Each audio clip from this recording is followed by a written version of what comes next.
Bernice Saroni, who is cousin to Samido na best friend to Eddie Derito, ni akoro akirekereria ndeto on her TikTok ciatiga mashabiki na mostly ladies makimurespondera kuona akwarageria aria tolerate cheating husbands. Now this is after Bernice Saroni shared a message akiareria ladies aria their husbands maraumaja wa kihiko. Bernice akirahikita shorira momereria a cheating husband. They should be aware of the dangers makiria even that marriage kuri na ciana. Bernice Saroni aronekana kwaria ndeto ici out of experience. A while back she talked about her own husband na kiria gitumite akorwo akirera ciana ciake inya atari na muthuri wake kana kiria gikorirwo gigichangira divorce yake na muthuri wake. And now we can see she has experience ya best friend wake who the husband a cousin wake Samido agikorirwo kiumaja wake hiko na nitukiwe ndeto icio uria igitarie.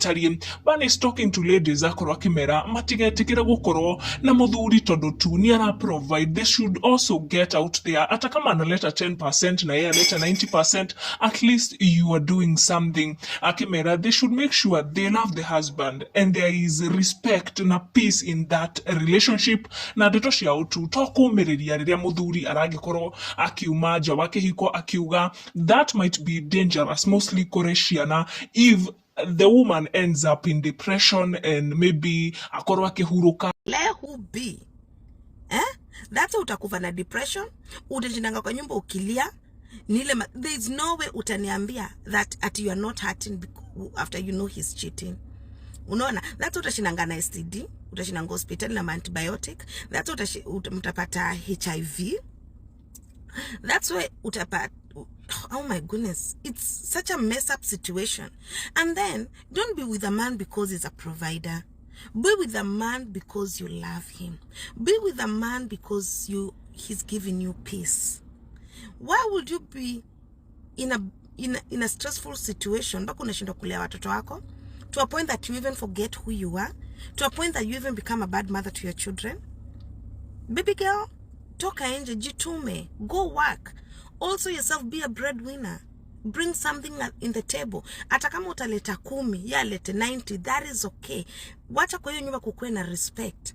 And that's why you find most of the men, when they cheat, hata wakiulizwa na masai cheke, na by the way, na wife akijua, hata kuacha, they say, ananiacha aende wapi? Ataweza kulea watoto wanne, ataweza kulea watoto wawili. Udima kuna kitu ufanye, ukatu kwa nyumba. Mumba atia kila kitu. Unaona? Cause ashaka kwa maindi yake, he's the provider. Anakulipia salon, anakubaya pad, anakubaya nguo, anakufanyia everything. Unaona? So he believes and he knows you cannot go anywhere. Because already, hata wewe mwenye usha agree, he's the provider. But let me tell you, I've met with a lot of ladies. Nobody, au mademu anakaanga kwa nyumba the man provide, they're not happy. They're very depressed. So why would you want to be in that life? Baby girl, change your mindset.